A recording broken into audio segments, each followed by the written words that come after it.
What's going on, y'all? It's Curse with Curse Bank Catfishing, and I'm going to show y'all how I get my lead ingots ready for production to make sinkers.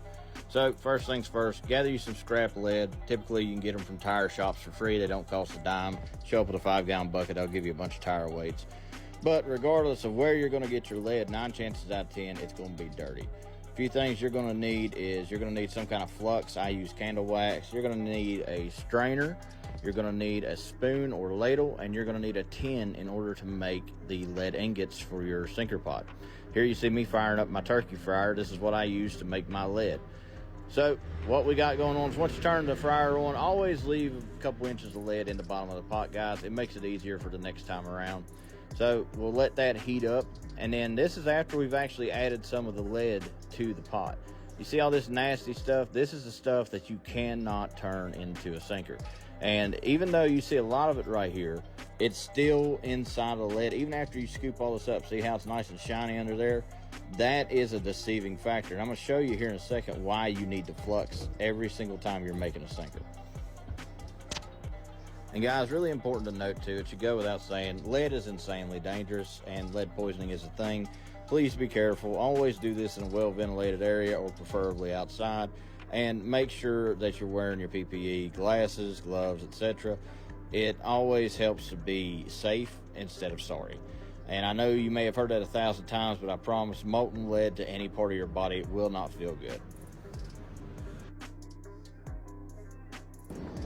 Now, as you can see here, we've pretty much gotten all the stuff that came to the surface out, right? And you would assume that, okay, well, the lead's pretty clean. Well, then I throw some flux in there. Be aware this is going to flame up as soon as you stir it in. There it goes right there. So what that does is that makes all of the other residual stuff that's down in the bottom or inside of the lead, somewhere that you can't see it, come to the surface and it sticks to that flux. See all this extra stuff that was in there that we couldn't see before? And I flux probably about before every pour. No matter how much lead I've got in this pot, I'm going to flux before every single pour. And you can't do it enough. There's no such thing as doing it too much. It's not going to hurt anything. But make sure that you flux your lead, because dirty lead will stop up a production pot. Here you see me doing it again. Like I said, be aware every time you throw that in there and you start swirling around, it is going to flame up.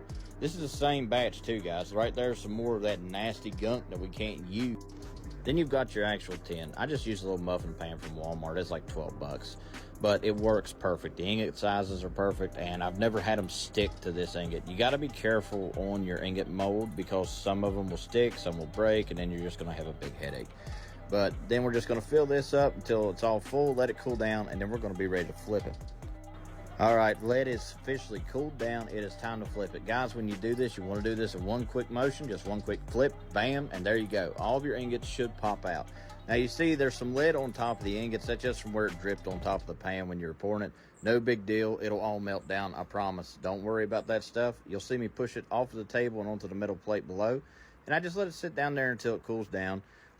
And once I'm finished making ingots, then I'll just gather them all up and I'll throw them in a 5-gallon bucket and struggle to carry a very heavy item in a small container into my shop. There you go, guys. Clean lead, ready to make sinkers with. Appreciate y'all hanging out with me, and I hope you enjoyed this.